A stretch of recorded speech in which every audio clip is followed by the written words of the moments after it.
చేస్తాను. ఈ మాటలో ఉన్నటువంటి అంతరార్థం దానిని నా యొక్క సాక్ష్యంతో పోల్చుకుంటే ఈ మాట పనిలో ప్రావీణ్యత కలిగినటువంటి వాళ్ళని సూచితివా, వాళ్ళు అరుపుల ఎదుట కాదు, ఇంకా ఎవరు ఎదుట? హల్లెలూయా. మొన్న కొన్ని ఫోటోలు నేను నా పర్సనల్గా కొంతమందికి పెట్టాను. నేను అంటే మామూలుగా ఇంతకుముందేమో ఆయన పేరేంటి బలరాం నాయక్, ఇంతకుముందే ఉన్న ఎమ్మెల్యే బలరాం నాయక్, ఇప్పుడేమో రామచంద్ర నాయక్. అయితే ఇంతకుముందు బలరాం నాయక్ ఎదుట కూడా ఆరాధన చేసాం. ఆయన వచ్చి ఒకసారి క్రిస్మస్కి కూర్చుంటే ఆయన ఎదుట ఆరాధన చేశాం.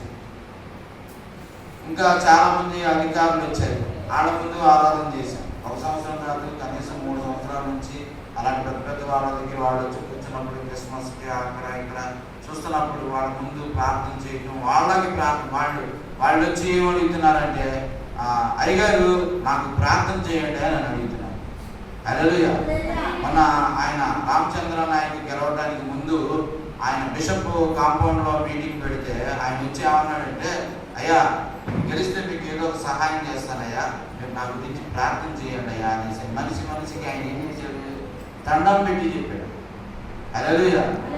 సరే, ఆ రోజున మేము అందరం కలిసి ప్రార్థన చేసాము. దేవుని కృప వల్ల ఆయన గెలిచాడు.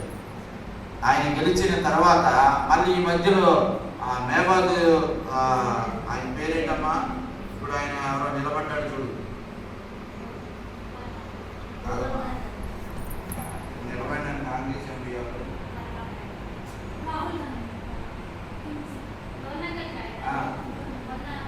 కోరిగా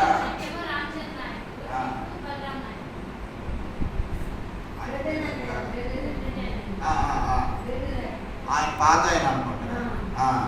విద్యానాయకు పాత ఎమ్మెల్యే, కొత్త ఎమ్మెల్యే రామచంద్ర నాయక్. ఇప్పుడు ఎంపీగా ఆయన కోరిగా బలరాం నాయక్ అని పేరు. ఆయన దేవుని కృప వల్ల ఆయన కూడా వచ్చి ప్రార్థన చేయించుకున్నాడు మా చేత. హల్లెలూయా. హల్లెలూయా. ఆ ఫోటోలని 20కి పెట్టారు. ఆయన మాతో అందరితోటి మనిషికి షేక్ హ్యాండ్ చేసుకొని ప్రార్థన చేసి అప్పుడు నాకు గుర్తుకొచ్చింది ఈ మాట, నాకు బాగా గుర్తుకొచ్చింది. దేవా, నా స్థానం ఎటువంటి స్థానం అంటే ఈరోజు నా పుట్టినరోజు కాబట్టి నా యొక్క సాక్ష్యం మీకు ఎంతో కొంత బలం చేకూర్చేలాగా ఉంటుందన్న ఉద్దేశంతో తెలియజేస్తాను. అప్పుడు అనుకున్న ఈ మాట, పనిలో నిపుణత గలవాడిని సూచితివా, పనిలో నిపుణత గలవాడిని సూచితివా అని అంటే నేను మంచిగా ఆరాధన చేయగలుగుతా, మంచిగా పాటలు పాడగలుగుతా, మంచిగా వాక్యం చెప్పగలుగుతా. హల్లెలూయా. అది నాకు కాదు, జనమందరికీ తెలుసు. వాళ్ళు ఏమన్నారంటే అక్కడికి వెళ్ళగానే, అయ్యా ఆ త్యాగరాజు గారికి ఎవరైనా ఆయన ఆరాధన చేస్తాడు, ఆయన అక్కడే కూర్చొని ఉన్నాడు, కూర్చొని చేయండి మేము వింటాము, కాసేపు కూర్చుంటాము అనగానే నాకు బాగా ఎమ్మటే నాకు ఈ వాక్యం గుర్తుకొచ్చింది. హల్లెలూయా. అసలు ఏ పాట పాడినాయా నేను? అసలు నేను ఎక్కడో కందుకూరు, ఒంగోలు ఆ ప్రాంతంలో ఆ ట్రైన్ యాక్సిడెంట్లో చచ్చిపోవాల్సినటువంటి నేను, అలా తాగి ఆరోగ్యాన్ని పాడు చేసుకుని హైదరాబాద్లో చచ్చిపోవాల్సినటువంటి నేను, ఇంకా విజయవాడ పరిసర ప్రాంతాల్లో తిరిగి అక్కడక్కడ తిరిగి ఆయా పరిస్థితుల్లో కూడాను మరి అక్కడే చనిపోవాల్సినటువంటి నేను దేవుని యొక్క మహాకృపను బట్టి ఈ యొక్క 44వ సంవత్సరంలోకి ప్రవేశించడానికి ఎంతో అద్భుతం చేశాడు. హల్లెలూయా. హల్లెలూయా. చూడండి, ఆ మాట అన్నప్పుడల్లా నాకు అర్హత లేదు, అయినా కానీ దేవా నీ ఉచితమైనటువంటి కృపతో నన్ను నువ్వు హెచ్చిస్తున్నావయ్యా అనేసి ఆయన పాదాలు పట్టుకొని కృతజ్ఞత కలిగి ఆయనకి స్తుతిస్తూ ఉన్నాను. హల్లెలూయా. హల్లెలూయా. ఆ మాట నాకు చాలా ఇష్టం. అంతమందిలో చాలా మంది ఇప్పుడు ఎక్కడికి వెళ్ళినా కానీ చాలా మందిలో ఉంటే ఆయన పిలవండి, ఆయన మంచిగా వాక్యం చెప్తాడు, ఆయన పిలవండి ఆరాధన చేస్తాడు, ఆయన ప్రార్థన చేస్తాడు, ఆ పాటలు పాడతాడు.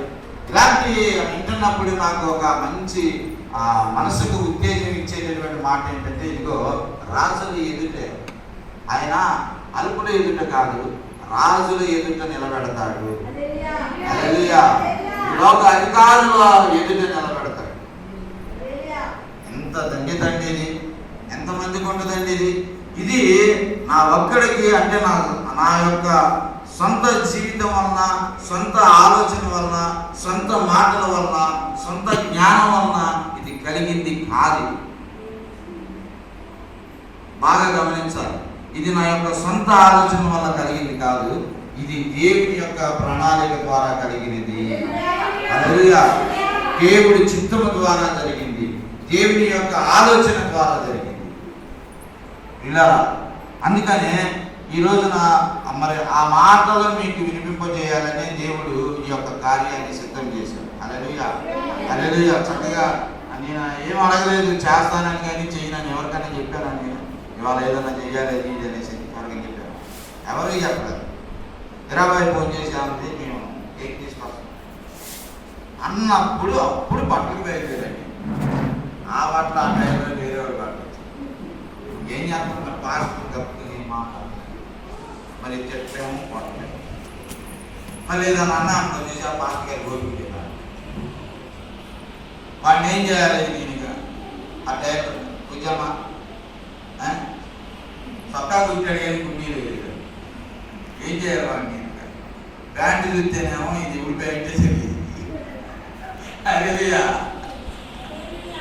ఇది ఉడిపోయింటే తెలియదు, వేసుకుంటే జారిపోతుంది.